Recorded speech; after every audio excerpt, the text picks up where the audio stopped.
So this is the main dungeon. The main dungeon. And the main dungeon consists of 2 chambers. Okay. Yes, so this is the first chamber and this is the second chamber.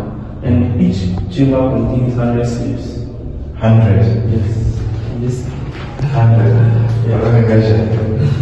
1, 2, 3, 4. Just 4. And you'll be here for close to 2 months or 3 months waiting for the solution. With feeding or without feeding? Well, they eat once a day. Once a day. And drink once a day. Heavy. I don't think so. And all these ventilation were created when the British took over. Okay. Yes. So at first there was the only ventilation that was this one. Yes. This one to where? Outside. Okay. This one was the only ventilation they had. And they are supposed to defecate here, urinate here.